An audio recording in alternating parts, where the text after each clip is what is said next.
Local government debt in China has surged thanks to the construction of massive public infrastructure projects.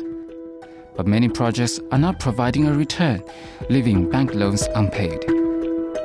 Local government debt in China swelled to 17.9 trillion yuan, or almost $3 trillion by the end of June, according to a new audit by China's National Audit Office.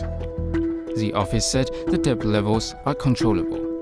This figure is up almost 70% from 3 years ago, when the local debt reached 10.7 trillion yuan.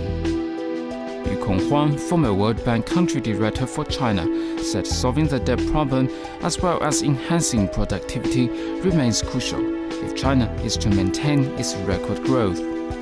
And for the moment, do you believe that China should focus on solving its debt problem? So what can prevent China from growing at 7.5% for the rest of this decade? Two issues. They have a debt problem. The debt problem came from the stimulus. The stimulus was too large. So you had this local level debt problem. Now, how do you solve this debt problem? Well, one thing you have to do is to make sure that the localities, that their tax base is stronger. Because they ran into a debt problem because they didn't have the revenues. So they had to borrow. And they won't stop borrowing until they have revenues, tax revenues, which are sustainable and growing reasonably fast. So fiscal reform is really important. And I think the third plenum rightly argued that fiscal reforms, particularly the local levels, that's the most serious economic issue that needs to be addressed. So that's the first issue. Deal with your debt problem, but you solve it only through fiscal reform. But meantime, you still need to grow at 7% a year. You can't count on local companies or state enterprises just spending money. That's not quality. So you have to have rapid growth without so much expenditures. And the only way you can do that is through higher productivity. And is that possible? And it's going to be very hard. Now, there are two ways that China could do this. One is rightly saying the private sector can actually produce more with less money than the state. So if I provide the incentives, give them the freedom, they will actually invest more, produce more, and they can generate growth without incurring more debt. That's one possibility. The other option is to make your urbanization program, your process, more efficient. You want more people in the cities.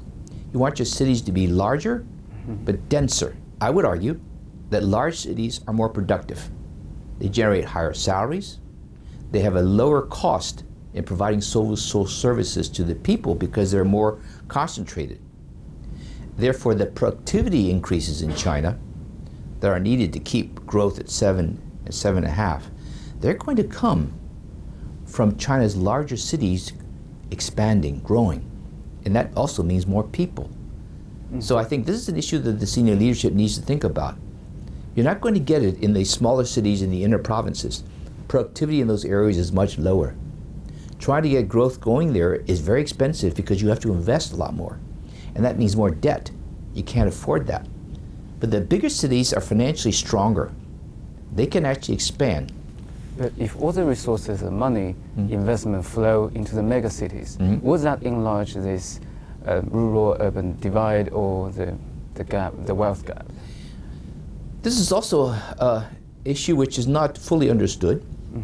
They think that larger cities or urbanization means ignoring or giving less priority to rural areas. The reality is, urbanization, if it's well done, increases incomes in rural areas. Because as those people leave rural areas, they leave land and resources behind, which can then be used by the people who stay behind.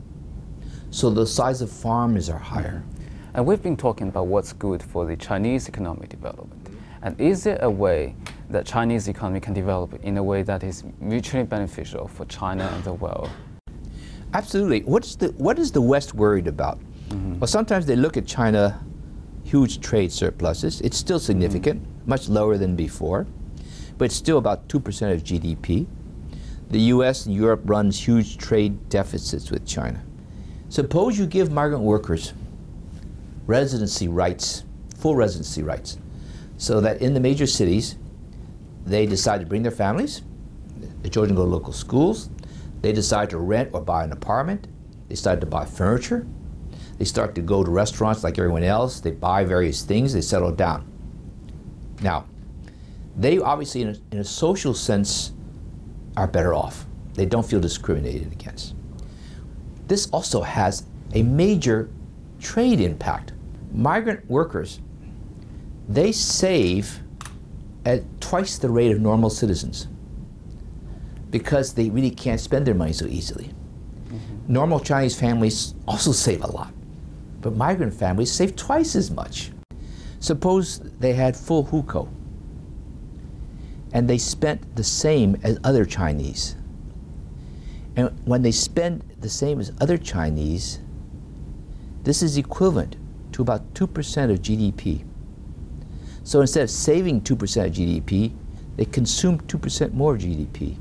It would make China a trade deficit country instead of a trade surplus country. It would eliminate all the trade friction with the West. So here is a reform that's socially desirable, that promotes equity, but also promotes good relationships with the outside world. It's a win-win-win for everybody.